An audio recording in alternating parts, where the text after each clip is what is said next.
आखिर किस योद्धा ने चलाए थे भगवान श्री कृष्ण के ऊपर 12 घातक तीर? क्या हुआ जब महाभारत के युद्ध के बीच भगवान श्री कृष्ण हो गए लहूलुहान? कहा जाता है कि महाभारत के युद्ध में भगवान श्री कृष्ण ने अर्जुन और दुर्योधन को 2 विकल्प दिए थे। एक, या तो वो भगवान श्री कृष्ण जो कि निहत्थे होंगे उनको चुने, या फिर भगवान श्री कृष्ण की नारायणी सेना को चुने जो कभी नहीं हारी थी। दुर्योधन ने नारायणी सेना को चुना और अर्जुन ने स्वयं भगवान श्री कृष्ण को। अब ऐसे में सवाल उठता है कि भगवान श्री कृष्ण तो निहत्थे लड़ने वाले थे, तो फिर आखिर वो कौन योद्धा था जिसने स्वयं भगवान श्री कृष्ण पर 12 तीर चलाए, यानी 12 घातक बाण छोड़े थे? तो आपको बता दे, वो कोई और नहीं बल्कि स्वयं सूर्यपुत्र कर्ण थे। तो अब चलिए जानते हैं आखिर उस समय हुआ क्या था जो कर्ण को 12 तीर भगवान श्री कृष्ण पर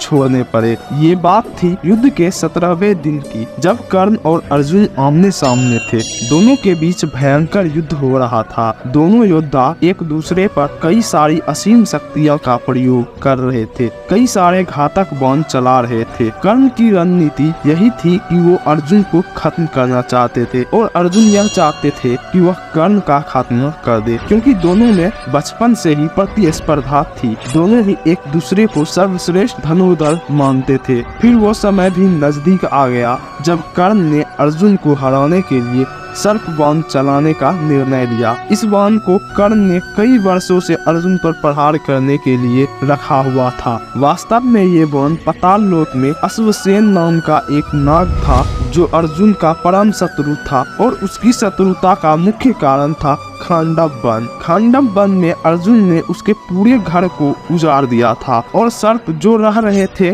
खांडव वन में उनको वहां से हटा दिया था। अश्वसेन तभी से अर्जुन को मारने के लिए मौके की तलाश में था। कई सारे धार्मिक सीरियल के महाभारत में आपने देखा होगा कि वो कहते हैं इन्हें तक्षक नाग मारना चाहता था। महाभारत के विभिन्न ग्रंथों में उन्हें अलग अलग नाम से दर्शाया गया है। कोई यास हुसैन कहता है, या तो कोई तक्षक नाग।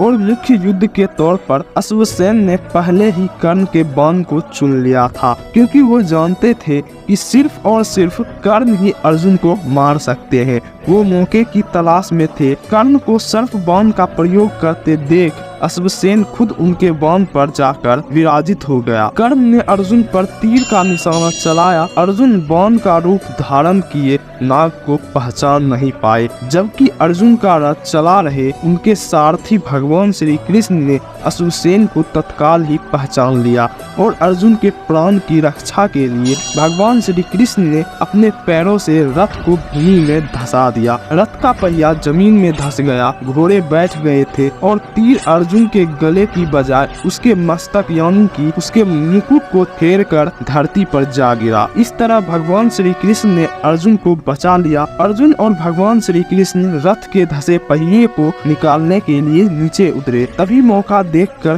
कर्ण ने अर्जुन पर वार करना शुरू कर दिया, और तभी अर्जुन की ढाल कोई और नहीं बल्कि स्वयं भगवान श्री कृष्ण बने। उसी समय मौके पर 12 तीर यानी 12 घातक बाण जाकर श्री कृष्ण के शरीर में धंस गए। पूरी सृष्टि के रचयिता भगवान विष्णु के अवतार स्वयं भगवान श्री कृष्ण ने उन बाणों के बाढ़ को सह लिया। तब भगवान श्री कृष्ण ने अर्जुन को अश्वसेन के बारे में बताया। अर्जुन ने 6 तीरों की सहायता से अश्वसेन के टुकड़े टुकड़े कर दिए, और इस तरह भगवान श्री कृष्ण ने स्वयं पीड़ा सहते हुए परम प्रिय अर्जुन को बचा लिया। सिर्फ इसी वजह से कर्ण के 12 तीर भगवान श्री कृष्ण ने खाए थे।